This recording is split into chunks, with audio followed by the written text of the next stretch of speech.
Olá, gente, boa tarde. Estamos aqui para a primeira live do projeto Vidas LGBTQIAP, que tem como temas os direitos dessa população. Estamos esperando nosso convidado entrar e o pessoal entrar aqui na live. Eu sou Railan, coordenador do projeto Vidas LGBTQIAP. E vamos só aguardar o Elvis entrar, que é o nosso convidado de hoje.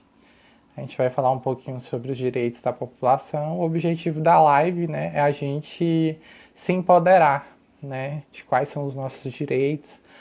Nos últimos anos a gente tem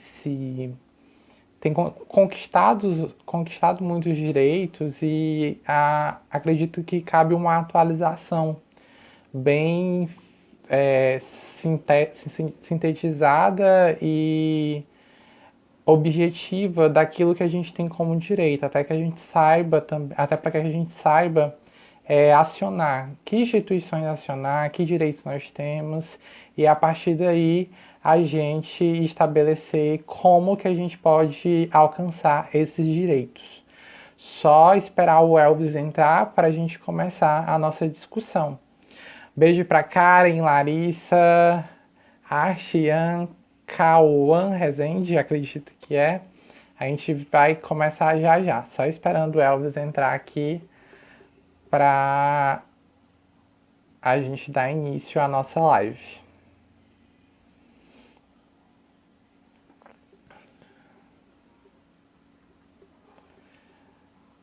Karen, tudo bem? Como é que estão? Como é que estão de quarentena?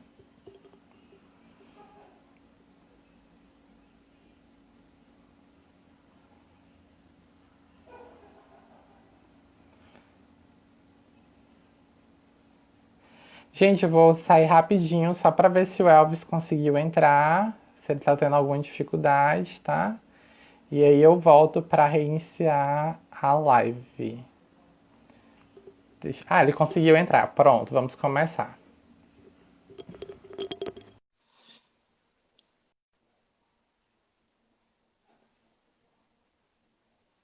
Tá entrando, carregando.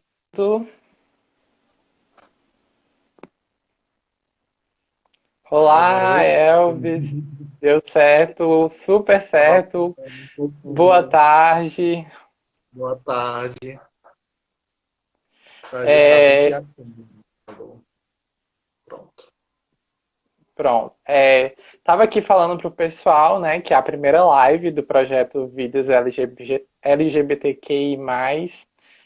O projeto ele foi criado com o intuito, né, de levar informação e também alguns serviços, no caso a psicoterapia e a educação em saúde para a população LGBT, para que a gente tenha o Instagram como uma forma e as mídias sociais como uma forma de levar informação, no caso hoje os direitos da população LGBTQI, AP+, para que a gente se empodere, né, desses direitos, a gente saiba. Ultimamente a gente tem conquistado muitas coisas, mas algumas coisas também estão ameaçadas, né? E acho que é importante a gente começar por esse tema para que a gente tenha noção do que a gente tem direito, que instituições a gente pode acionar e como que a gente pode reivindicar os direitos que já são conquistados. Eu passo a palavra para você, se apresente, fique à vontade. Certo. Primeiro eu queria agradecer, Railan, pelo convite. É uma grande honra estar aqui inaugurando esse projeto que é tão relevante para a nossa comunidade, né, LGBTQI+. E é uma pauta extremamente relevante, principalmente nos dias atuais, que a gente está passando por um grande cerceamento dos direitos, né? Que a gente sabe que os poderes, o executivo, o legislativo, o judiciário, eles são harmônicos e independentes entre si, mas só que eles influenciam uns aos outros, né? E a gente está vendo diariamente como é que isso está sendo posto em prática. Então, essa discussão ao meu ver, nesse momento, é extremamente salutar, é extremamente atual e importante, para que a gente tenha conhecimento, né, de que nós sim temos direito, nós sim existimos e nós sim precisamos ocupar todos os espaços, né? E assim, me apresentando, eu sou Elvis, Elvis Marques. Eu fui convidado como membro da Comissão da Diversidade Sexual da UAB Seccional Piauí e também sou professor da UESP, no campus de Picos, e pesquiso essa questão de gênero, de sexualidade, voltado para a área de saúde, de políticas públicas de saúde, de políticas criminais, tudo com relação à questão de gênero, né? E digamos assim que a minha linha de pesquisa principal é essa. E para mim é Sim, uma grande satisfação estar debatendo esse tema com você. E eu preparei um material, né? Infelizmente não vou conseguir mostrar porque o Instagram não tem essa ferramenta, mas vai servir de roteiro. E por sugestão do Railan, como é que eu vou dividir essa explanação? Eu vou dividir em três momentos. Eu vou conceituar, né, começar pelo básico, a sigla LGBTQI+, e vou tentar diferenciar, em poucas palavras, gênero de sexualidade, tá? Em um segundo momento, eu vou apresentar casos práticos dos direitos LGBTQI+, no direito previdenciário, no direito penal e no direito trabalhista, porque os nossos direitos eles estão nas mais diversas áreas, mas eu escolhi essas para ter um recorte, né, dentro do nosso tema. Desculpa, vou silenciar aqui a. Pronto. tranquilo. E em um terceiro e último momento, eu vou listar os canais de denúncia, né, em caso de você, que é LGBTQI+, você teve algum direito violado, eu vou listar para você quais são os canais de denúncia do Estado, no caso de violação dos nossos direitos humanos, tá? Da população LGBTQI+. Canais que, claro, que estão condizentes com a atual pandemia, né? Obedecendo ao isolamento social. E ao final, Perfeito. a gente vai abrir para perguntas. Então, caso alguém tenha algum questionamento, então você mesmo pode apresentar que ao final, os últimos minutinhos eu vou destinar para responder essas dúvidas, tá? Perfeito. Então, assim, a nossa sigla LGBTQI+, ela começou lá atrás com uma sigla apenas GLS, né? Nós víamos muito, uma boate GLS, um restaurante GLS, que nada mais significava do que gays, lésbicas e simpatizantes, né? E por uma questão de não haver necessidade de empoderar quem é simpatizante da causa dentro da sigla, eles foram excluídos, né? Então ficou GLBT, colocaram primeiro gays e depois lésbicas, né? E em virtude do movimento feminista, essa sigla, o início dela foi invertido, o G com L, e ficou LGBT, né? Que por muitos anos foi a sigla utilizada. Mas só que para contemplar outras identidades de gênero, outras orientações sexuais, a sigla ela pode ser também LGBTQI+, pode ser LGBTQIAP, né? No caso, esse AP vai designar a pessoa que é assexual, a pessoa que é pansexual. Então, esse mais no final da sigla é para justamente enquadrar quem não está representado por ela, né? Para ser o mais amplo e o mais inclusivo possível. Mas o que seria, então, gênero e orientação sexual? Porque as pessoas costumam confundir bastante, né? Então, eu acho importante essa discussão logo no começo.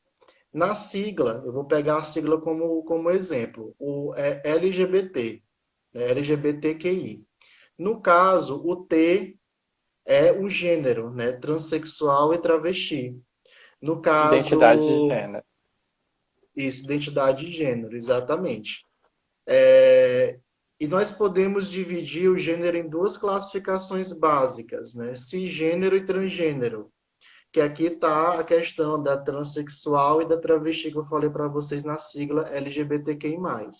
O cisgênero é aquela pessoa que ela nasce com aquele determinado sexo biológico e ela se enxerga da forma como o sexo biológico a define, né? Por exemplo, João, ele nasce com genitálias masculinas e ele se identifica enquanto João, se identifica enquanto pessoa do gênero masculino, né? Quando há uma discordância disso, né, quando o que está na cabeça não é a mesma coisa que está entre as pernas, digamos assim, bem a grosso modo, a gente denomina isso de transgênero, né? Aí, no caso, a pessoa que é transgênero, que é um gênero do qual tem as espécies transexual e travesti, ela vai procurar ou não caracteres daquele gênero no qual ela se identifica. Então, a gente sempre diz, e é uma forma mais correta de falar, que o homem trans, ele sempre foi homem, né? Ele não nasceu mulher e virou homem. Essa questão de virar não existe, porque tudo está na cabeça da gente, né? E essa é a corrente a qual eu me filio, que é da autodeterminação de gênero, que o que importa é como a gente se enxerga, né? Se eu tenho um sexo biológico masculino e me enxergo enquanto homem, que é o meu caso, eu sou homem cisgênero. Agora, se não fosse o caso, se eu me sentisse mulher, aí eu seria mulher transgênero. Então, assim, até a pessoa, às vezes, sem querer, comete esse deslize. Ah, fulaninho, isso vê muito na mídia, né? Por exemplo, a filha o filho, desculpa, lá vai eu errando, olha só. O filho da Gretchen, né? Tammy Gretchen. As pessoas, eu vejo muitos comentários transfóbicos nas redes sociais, falando, era uma mulher tão bonita, né? Por que que quis se transformar nisso? Então, assim, gente, esse é um exemplo muito claro de transfobia, e como eu vou falar mais adiante para vocês, a transfobia, hoje em dia, segundo o entendimento do Supremo Tribunal Federal, do STF, é um crime equiparado de racismo. Agora, o que Só seria. te interrompendo rapidão, é porque a Cris comentou que também inclui as pessoas não binárias, né? Que não necessariamente elas vão ficar na lógica binária de ser homem ou mulher, mas que pode existir uma transição ou a não identificação com ambos os gêneros, né? Sim, exatamente. É exatamente isso que eu pontuei para falar no final desse tópico. Mas já que você já tocou no assunto, eu já vou falar sobre isso. Que nós temos uma pesquisadora que ela é referência nesse tema, que é a Judith Butler, né? E ela foi a pessoa que lá nos anos 1990, né, quando essa discussão não era tão frequente como a gente vê hoje em dia, ela criou a teoria queer. E nada mais é a questão do queer. No começo, ele era usado como um termo depreciativo, né? Mas só que, aos poucos, a comunidade LGBTQI+, foi se apoderando desse termo para utilizar justamente o que ela falou.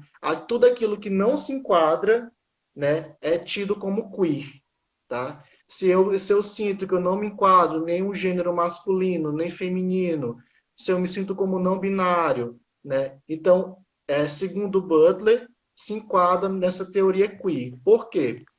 Porque essa classificação que eu estou te falando é a classificação mais tradicional, a classificação mais Sim. convencional, de cisgênero, transgênero, né? Identidade de gênero. Tanto que Butler ela não adota essa terminologia, ela utiliza performance de gênero. Ela entende o Uhum. gênero como um efeito performático. Né? Por quê? Porque ela diz o Perfeito. seguinte: ela diz que tanto a identidade de gênero como a orientação sexual são construções sociais impostas, né, por uma sociedade dentro do recorte espaço-tempo, certo? Se, por exemplo, eu vivo atualmente no Brasil do ano 2020, então o conceito que eu tenho de gênero masculino, gênero feminino, segundo Butler, é um conceito que me foi imposto pela sociedade brasileira no atual tempo que eu vivo. Por quê? Porque daqui a 100 anos, daqui a 50 anos, o que eu conheço como masculino, como feminino, como não binário, vai mudar, né? Ou então até em menos tempo. Perfeito. E ela cita um exemplo que no livro dela Undoing, Undoing Gender, que traduzindo literalmente quer dizer desfazendo o gênero, né? Ela Uhum. cita o exemplo das drag queens, né? Que ela fala que as drag queens elas brincam com essa questão do gênero. Aquilo que você vê é, aparentemente, visualmente, entre aspas, pertence, entre aspas, ao gênero feminino, né? Quando na verdade quem está ali por detrás pode ser um homem, né? Pode ser uma mulher, mas cria essa como é que posso falar? Essa performance, né? Tá aqui visualmente parecendo mulher, daqui a pouco tira toda aquela maquiagem, todo aquele vestido e já muda. Então, ela está querendo dizer o quê? Que o gênero ele é fluido, ele varia muito. Né? É como a drag queen, que no momento ela está se parecendo mulher, e daqui uma hora, quando tira toda aquela vestimenta, toda aquela maquiagem, já se parece, entre aspas, homem. Né? E é esse o exemplo que ela usa, que eu acho bem didático para que a gente entenda. Né? Perfeito. Que como a questão do gênero é uma questão bem fluida, uma questão que varia, como ela falou, né, uma observação bastante pertinente, que as pessoas que elas não se enquadram nessa definição tradicional de gênero masculino e feminino, as não binárias, e todos aqueles que não se sentem enquanto heterossexual, homossexual, bissexual, eles se enquadram como queer. Tá? Essa é daí que vem a questão da teoria queer de Butler.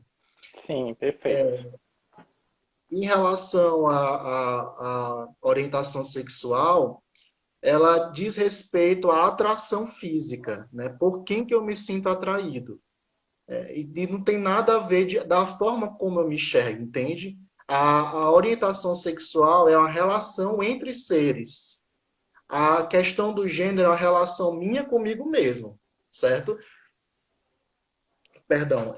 Então, se eu sou um homem e homem cisgênero, ou homem transgênero, tanto faz, e eu me sinto atraído por outro homem cisgênero, outro, o transgênero, segundo a definição tradicional e convencional, eu sou homossexual enquanto orientação sexual, Sim. tá? A mesma coisa vale para a relação entre mulheres lésbicas, né? Para quem se sente atraído por ambos os gêneros bissexual. Então, assim, é uma questão que eu quero que vocês entendam. E muitas pessoas chegam para mim, como é que pode? É, Eu vou citar o exemplo bem, bem claro, que eu falei para vocês, que está na mídia, todo mundo conhece, né? Tammy Gretchen. Tammy Gretchen, ele é homem trans, mas só que ele é heterossexual, né? Porque ele é um homem trans, ele se enxerga enquanto homem, mas a atração física dele é por uma mulher, Uhum. certo? E Então, assim, inclusive já tem um filho, ou filha, se eu não me engano. sim, exatamente. Eu citei o exemplo dele porque é um exemplo bem midiático, que todo mundo conhece, né? Que vira e mexe, ele está engajado nas questões políticas. Então, assim, inclusive ele é costumeiramente alvo de comentário de atitudes transfóbicas nesse contexto político. Então, assim, eu citei o exemplo para que vocês entendam que não tem nada a ver, tá? Que a pessoa ela pode ser homem trans, mulher trans, e também pode ser bissexual, pode ser assexual, que é aquela pessoa que não sente atraído, que o sexo, a relação sexual para ela não tem nenhum significado de atração física, que ela realmente não precisa daquilo, tá? Que a pessoa é assexual, a pessoa pansexual, que é a pessoa que ela sente atraído por ser qualquer pessoa, né? A atração dela é mais pelo comportamento, pela forma como o outro se porta. Eu me senti atraído pelo fulano de tal porque ele é uma pessoa simpática, uma pessoa interessante, tem um bom papo, independentemente se é homem, se é mulher, o que seja. Essa é uma definição básica do que seria pansexual. Eu trouxe isso para a discussão para que a gente comece a partir daí traçar esse grupo, né? Esse grupo que eu desenhei para vocês logo no começo da minha fala é o grupo sobre o qual eu vou falar dos direitos, tá? Por quê? Porque todos esses LGBTQI+, eles estão incluídos dentro dessa minoria identitária, dentro desse grupo vulnerável. E como grupo vulnerável, a gente sabe que muitas das vezes ele sofre violação de direitos humanos por ser invisibilizado pelo Estado. E disso eu vou tratar com vários exemplos práticos no decorrer da minha explanação. E alguma dúvida? Estou falando muito rápido, Não, é muita informação, pode tá ficar à tranquilo? vontade, continue. Tá, então, assim, partindo para a segunda parte da minha fala, né, eu vou falar agora sobre a questão do direito à saúde e à previdência social. Eu trouxe aqui um roteiro, como falei para vocês, para que eu possa apresentar. Eu escolhi trazer esse roteiro de forma dentro de uma linha histórica, né, dentro do contexto do Brasil. Em 2001, no Brasil, foi criado o Conselho Nacional de Combate à Discriminação e à Promoção de Direitos de Lésbicas, Gays, Bissexuais, Travestis e Transsexuais, que é o CNCD-LGBT, né, que criou o Programa Governamental Brasil Sem Homofobia, que visa, né, ao combate à violência, à discriminação contra a população LGBTQI+.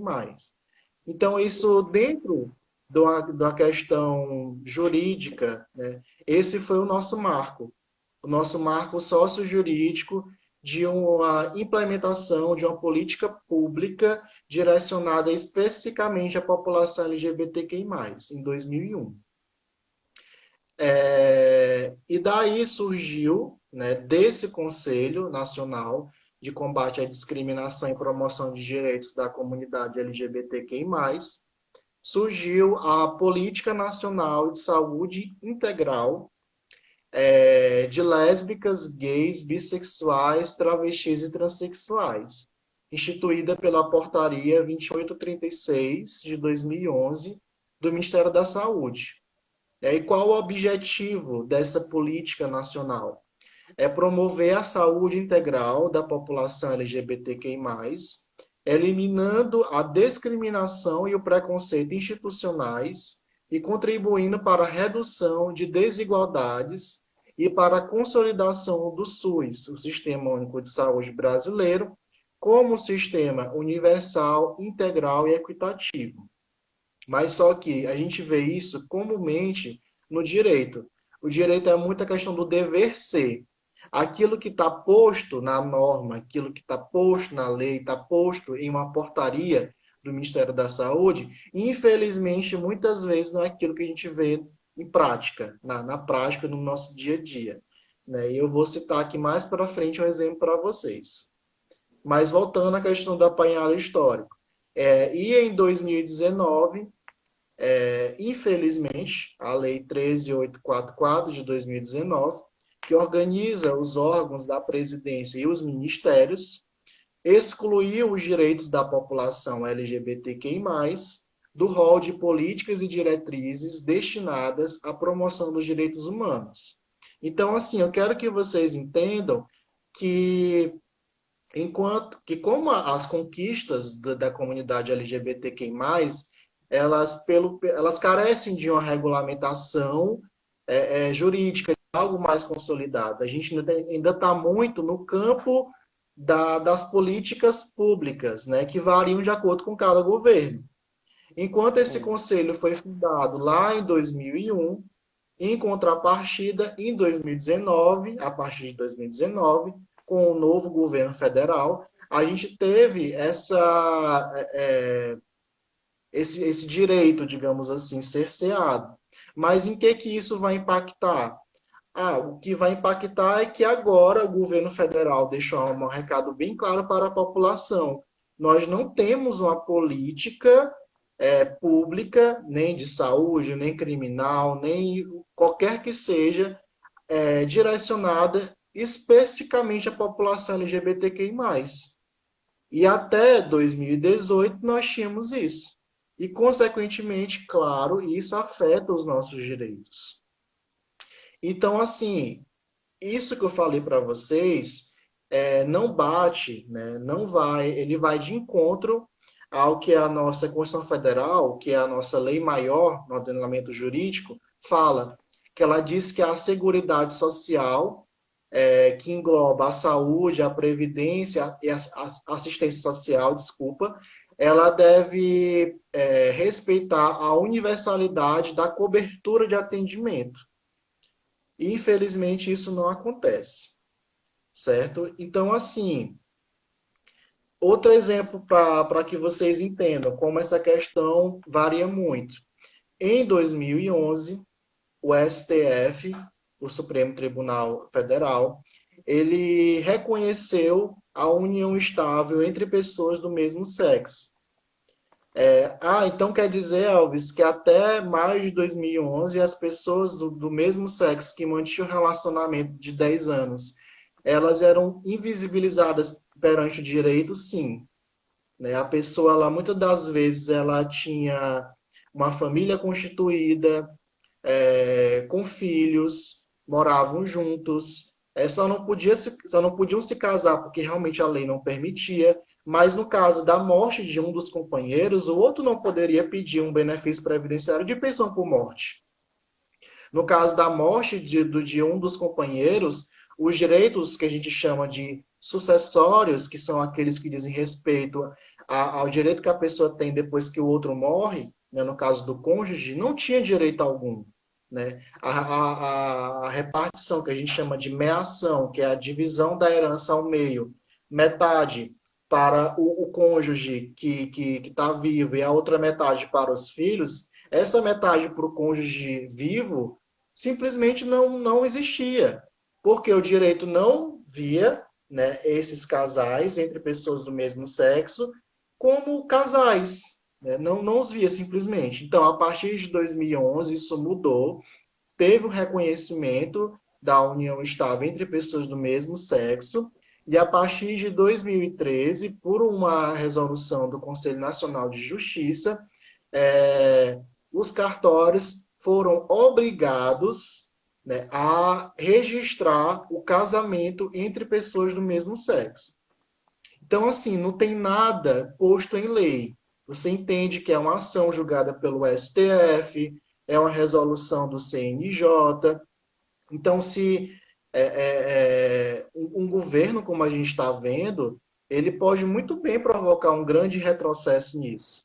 É lógico que as leis elas podem mudar, mas quando o direito ele está posto em uma lei, ele é muito mais sedimentado e solidificado. E eu Perfeito. trouxe para vocês entenderem, para ilustrar, um exemplo muito claro de que o SUS, de que a Seguridade Social, ela nem sempre atende pela universalidade da cobertura do atendimento. Um exemplo bem recente, de 29 de janeiro de 2020, eu trouxe aqui a manchete do G1 de São Paulo, que diz assim: São Paulo suspende primeiro pedido de aposentadoria de pessoas trans no estado por dúvidas jurídicas, entre aspas.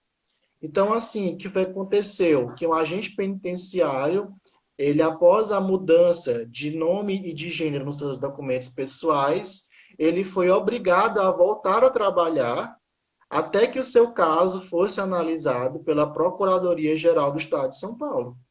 Então, assim, vejam só o absurdo, né? Então, o próprio órgão, né, o INSS, que deveria, o INSS, no caso do Regime Geral de Previdência Social, que deveria aposentá-lo, simplesmente disse: olha, eu não vou aposentar você, porque você mudou o seu nome, mudou o gênero na documentação, sendo que isso é um direito dele, né?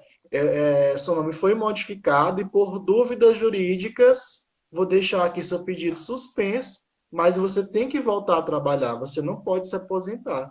E pelo que eu pesquisei do caso dele, ele já tinha um período de contribuição necessário para se aposentar enquanto homem, né, contribuinte. ele tinha o período de trabalho para se aposentar, né? Então, isso é um exemplo muito claro, muito visível do que a gente chama de transfobia institucional, né? Um órgão, né, que pertence ao Estado está legitimando uma transfobia, um ato transfóbico, lamentavelmente.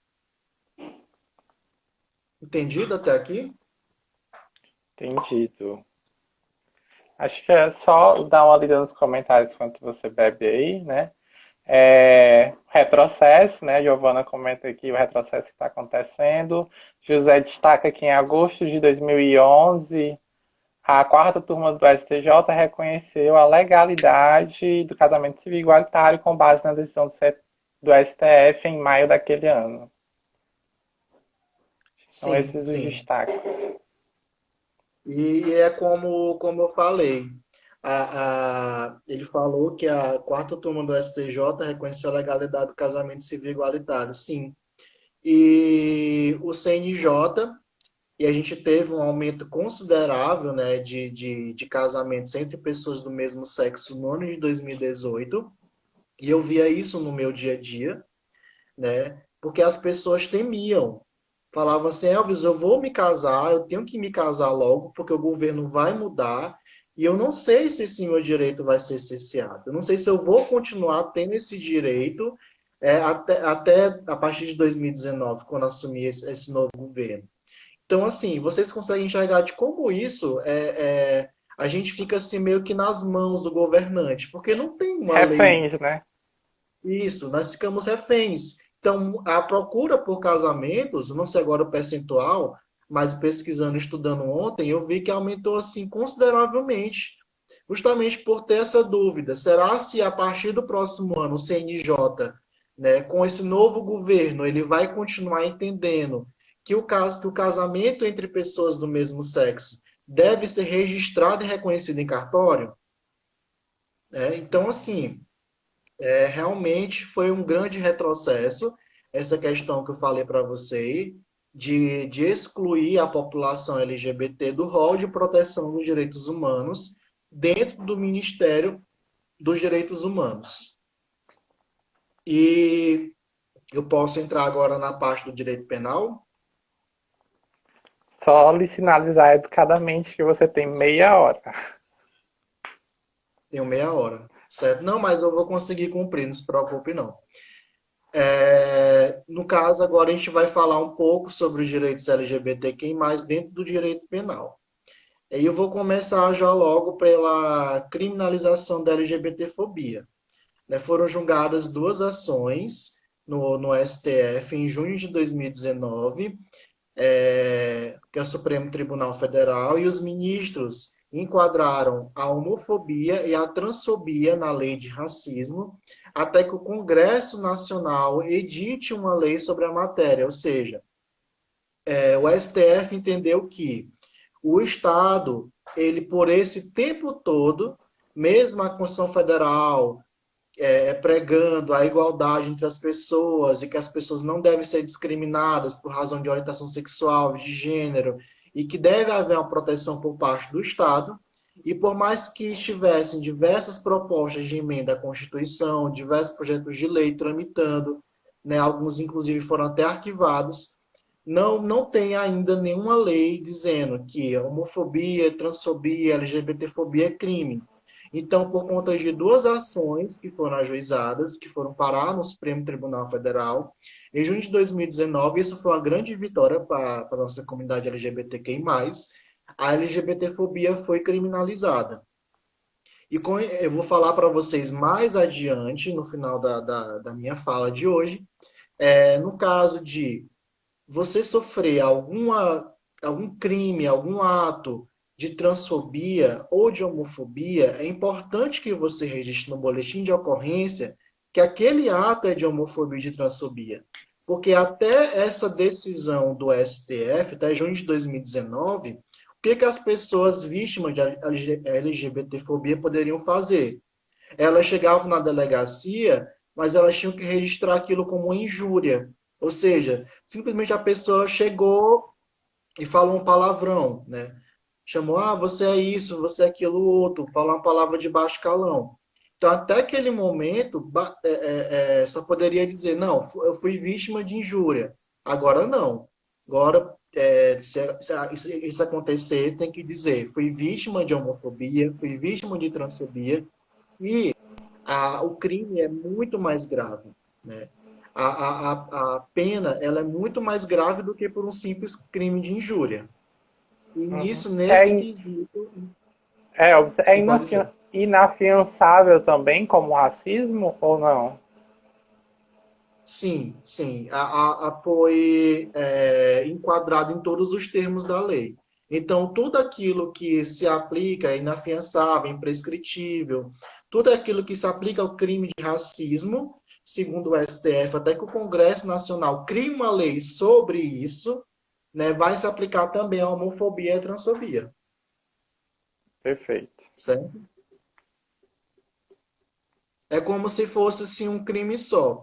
Inclusive, muitos criminalistas, muitos juristas disseram assim: ah, mas o Poder Judiciário está incorrendo em ativismo judicial, que é quando o Judiciário ele invade a competência dos outros poderes.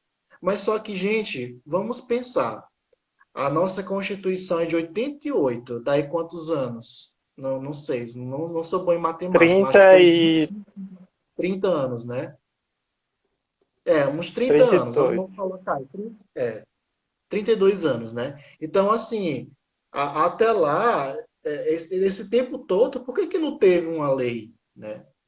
Regulamentando esse caso? Porque, inclusive, durante a minha graduação, quando eu estava inclinado a escrever sobre isso no TCC, nas pesquisas que eu fiz, eu vi que tinham vários projetos de lei, propostas de emenda à Constituição, de vários deputados federais, de vários senadores, né, favoráveis à causa LGBTQI+, mas que por conta de um preconceito institucional, tudo aquilo era arquivado, não passava nada. Uma Não, não, LGBTfobia institucional, né? sim, não passava nada, porque não tinha quórum, porque votavam contra, então mandava arquivar, só se analisa no próximo ano, e com isso foi empurrando, empurrando, empurrando com a barriga, até que foi preciso o Supremo Tribunal Federal dizer olha, Poder Executivo, desculpa, Poder Legislativo, vocês têm que disciplinar essa matéria. Porque o Brasil, ele ainda é o país, infelizmente, até essa pesquisa que eu trouxe aqui para vocês, que foi lançado um dossiê pela Associação Nacional de Transsexuais e Travestis, que é o ANTRA, e nesse dossiê diz que o Brasil ainda continua sendo o país que mais mata transexuais e travestis. Então, olha como isso é preocupante. Como é que no país nesse marcado por tanta violência de gênero, como é que não tem uma lei para punir essa violência? Então, é meio que um recado dizendo assim, olha, você que é transfóbico, você que é homofóbico, pode continuar assim, porque o Estado não vai lhe punir. E as coisas não funcionam assim. Cadê a dignidade da pessoa humana? Né, o princípio constitucional. Então, tudo isso o STF levou em consideração. E também essa associação, esse dossiê do ANTRA, diz que, em contrapartida, o Brasil passou do lugar 55 para o lugar 68, né, no ranking de países seguros para a população LGBT. Então, assim, é um país que é mais inseguro. É um país que, claro, um país que mais mata transexuais e travestis, e ele também é inseguro para a população LGBTQI+, no modo geral. Eu digo, me refiro à população de transgêneros, porque dentro dessa sigla, dentro dessa definição, acredito que, ao meu ver, é a população mais marginalizada, Sim, certo? sim. Os dados Alguma. indicam isso, né? É, e caso alguém tenha algum interesse em acessar esses dados, eu posso repassar para o Railan, para ele postar no Instagram. Ou então basta você procurar Nós dossiê. postamos uma nota de repúdio baseado nesses dados, que O agora ANTRA no fez primeiro isso. quadrimestre, Agora, no primeiro quadrimestre de 2020, houve um aumento, se eu não me engano, de 49% do número de assassinatos em relação ao ano passado, né? Mesmo com pandemia. Então, o quanto o quanto a população tá desprotegida, mesmo diante de pandemia, há um número tão elevado de assassinatos. Fora as tentativas de suicídio, as tentativas de homicídio, entre outras coisas. E a gente também tem que levar em consideração, Railan, que no meio da pandemia tem um altíssimo grau de subnotificação, né? Na oportunidade em que eu fui convidado pela assessoria de comunicação da UESP para falar sobre os direitos da mulher, eu levantei esse dado da Organização Mundial de Saúde, que ela diz que mais de 40%, há um índice de mais de 40% de subnotificação de casos de violência doméstica. Então, assim, nesse cenário em que a pessoa ela tem medo de sair de casa, com medo do vírus, e é um medo extremamente razoável, né, que a gente está vendo as mortes diárias, há uma subnotificação muito grande. Então, se antes a pessoa já sentia temerosa, aí uma delegacia, por se expor naquela situação todinha, expor a vida dela pessoal, expor que ela foi violentada, que ela foi assediada, que ela foi vítima daquela violência. Então agora as coisas ficaram muito piores. Então os dados que você falou podem ser muito maiores, porque a Sim. subnotificação nesse momento da pandemia está muito grande. Uhum. Então a gente vai falar agora um pouco sobre, é a última parte, né, desses direitos LGBTQI+, sobre o direito do trabalho e a população LGBTQI+.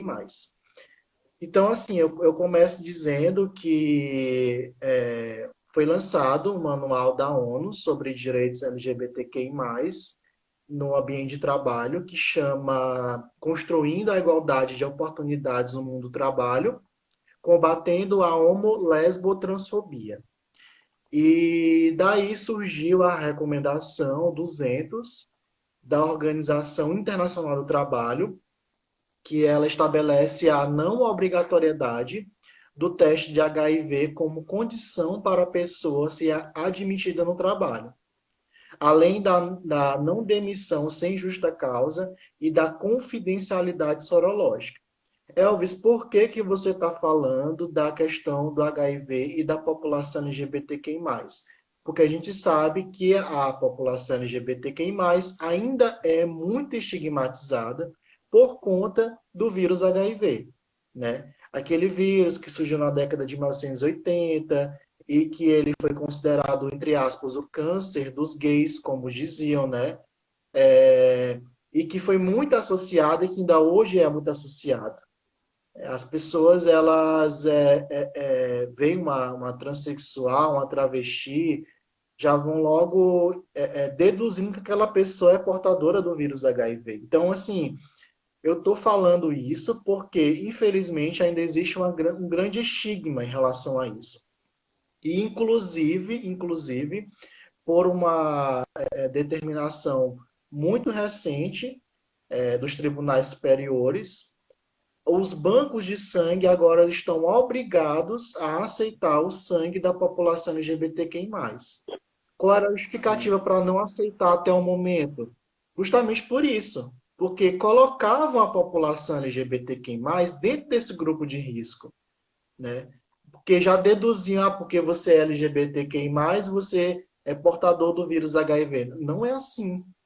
Então, assim, Quando tem pesquisas que indicam, Elvis, que é comportamento de risco, na verdade, né? E já teve anos que pessoas que se identificam como heterossexuais, elas têm, na estatística, houve um aumento e um predomínio de pessoas heterossexuais infectadas por HIV do que por pessoas homossexuais ou bissexuais. Então, está muito relacionada a infecção ao comportamento de risco e não ao fato de você ser homo, bi, trans ou heterossexual. isso, exatamente, é o comportamento de risco e não um grupo de risco, entendeu? Então, assim, esse estigma que a pessoa portadora do vírus HIV passa, ela passa também nesse espaço do ambiente de trabalho. Então, por uma recomendação, né, da OIT, a recomendação número 200, a pessoa que ela vai ingressar em qualquer trabalho, aquela empresa, ela não pode exigir o teste de sorologia para HIV, não pode. Né? E ela não pode ser demitida pelo simples fato, então, mascarar a demissão pelo fato de descobrirem que a pessoa é portadora do vírus, né? E se a empresa, por algum motivo, souber disso, né, porque tiveram que passar por uma bateria de exames, essa ficha funcional do servidor que diz que a pessoa é soropositiva para o vírus HIV, ela deve ser mantida em confidencialidade, certo? Uhum. E dentro... Quer falar alguma coisa?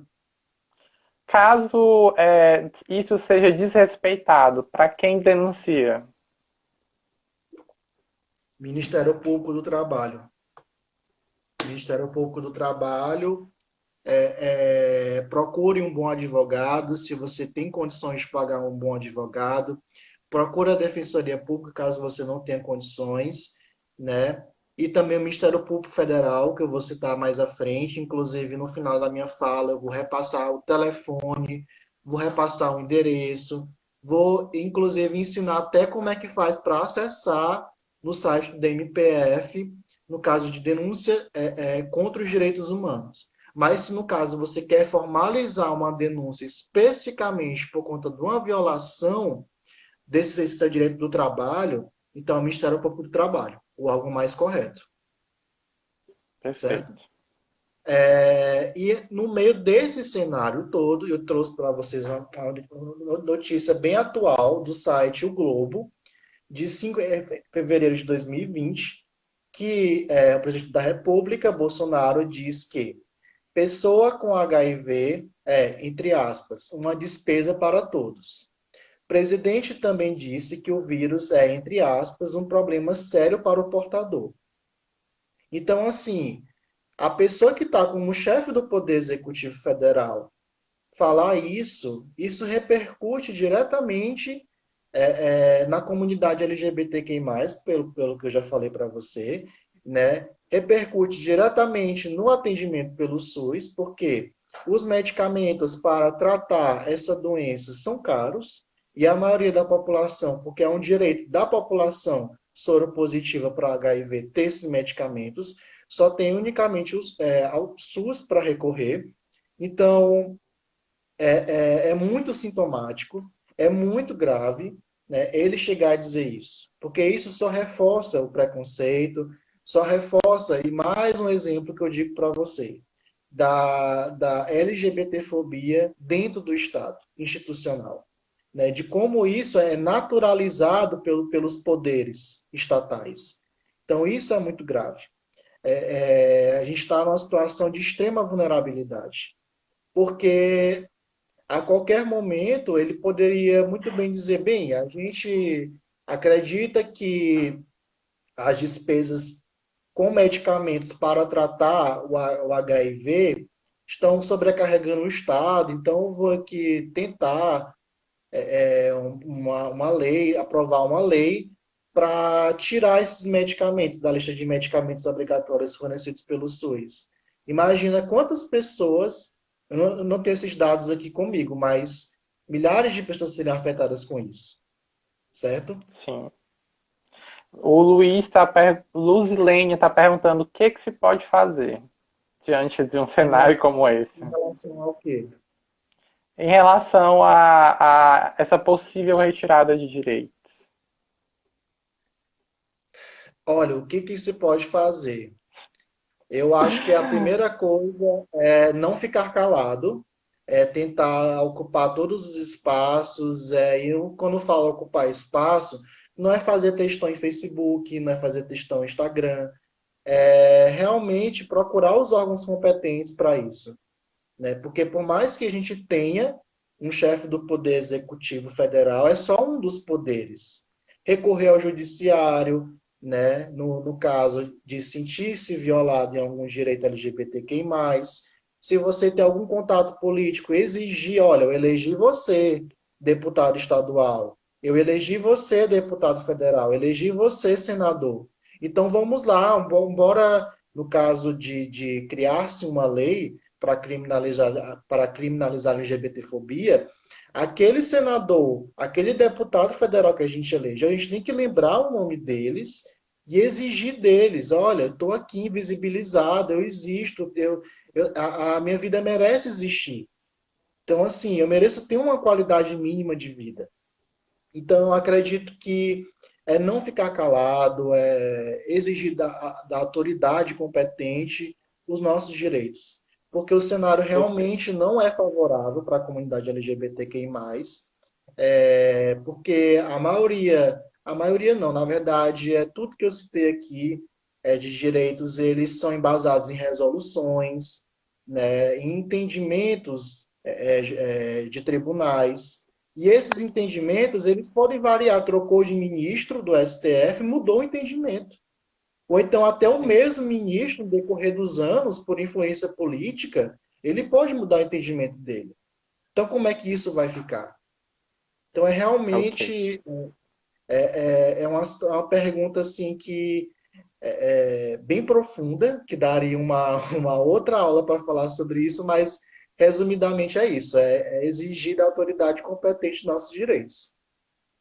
Temos 6 minutos.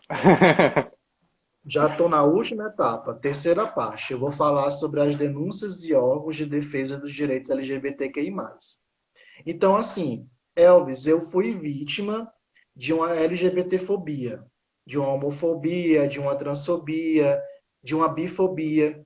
Então, como agir em termos práticos? Primeiro, você tem que verificar se as pessoas que presenciaram o ato de violência ou a discriminação, se elas podem testemunhar. Se elas puderem, você anota o nome, o endereço e o telefone dessas pessoas.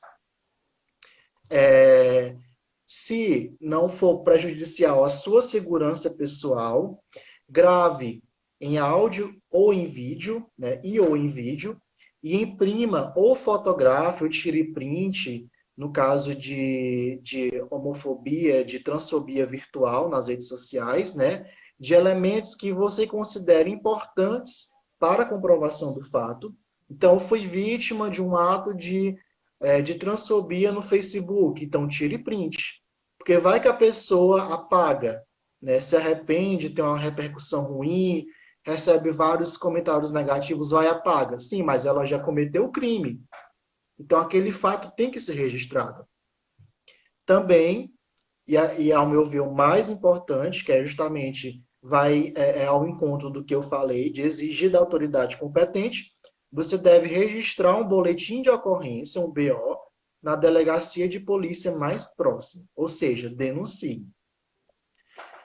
E, Elvis, estamos no meio da pandemia do Covid-19, as regras do isolamento social, não posso sair de casa porque eu sou LGBTQI+, mas eu faço parte do grupo de risco. Eu sou hipertenso, eu sou obeso, como é que eu faço? Então, tem o Disque Direitos Humanos, que é o Disque 100, que ele funciona 24 horas por dia. A descagem é gratuita e você pode ligar de qualquer telefone fixo ou móvel, certo? Também você pode recorrer ao Ministério Público Federal. Você acessa o site www.mpf.mp.br. Na sala de atendimento ao cidadão, lá tem a parte atendimento ao cidadão, e você registra aquilo como uma violência de direitos humanos, e na parte da descrição do fato você vai entrar em detalhes. Ou então, se você não conseguir, não, no momento não é o mais recomendado, mas você pode se dirigir pessoalmente ao Ministério Público Federal de qualquer unidade da federação. Né? No caso do Ministério Público Federal daqui, se você estiver aqui no Piauí. Mas, Elvis, o Ministério Público Federal fica onde? Vou passar o endereço para vocês. Ele fica na Avenida João 23, número 1390, bairro Noivos. O telefone é. Eu vou até repetir, que eu acho que eu estou falando muito rápido, caso alguém queira anotar, né? O Ministério Público A gente Federal pode fica na fazer uma Avenida. arte, Elvis. A gente pode fazer uma arte colocando em E casos de divulgar, né? LGBTfobia, a gente pode divulgar essa com todas as instituições. Ah, fica até melhor, fica até melhor. Eu vou falar aqui o telefone. O telefone é 86-3214-5915, do Ministério Público Federal. E, no caso, se você pudesse dirigir à Delegacia de Defesa e Proteção dos Direitos Humanos e Repressão à Conduta Discriminatória, que é a Delegacia dos Direitos Humanos, ela fica na rua 24 de janeiro, número 500, bairro Centro-Norte, em Teresina, Piauí. Isso no caso de você que está assistindo e sofre, né, é vítima de LGBTfobia aqui no estado do Piauí. O telefone de lá é 86 3216 5256. E eu também queria aproveitar esses meus minutos finais, se o Railan me permitir, Fique à para divulgar vontade. Temos 2 minutos.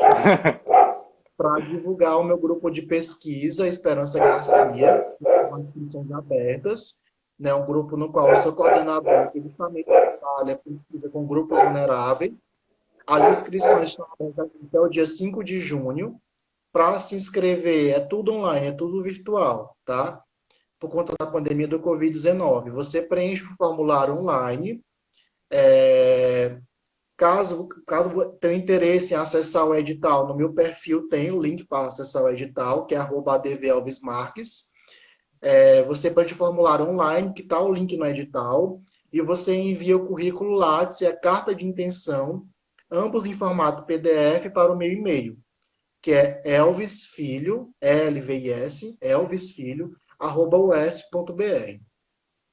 E é isso, eu queria agradecer, Railan, pela oportunidade, dizer que eu estou à disposição para qualquer eventuais encontros, eventuais lives, tá? Estou aqui à disposição e lhe parabenizar pelo projeto, pela iniciativa e por promover esse debate tão atual e tão importante, principalmente num cenário que não é muito favorável, né? Mas a gente tem que continuar lutando.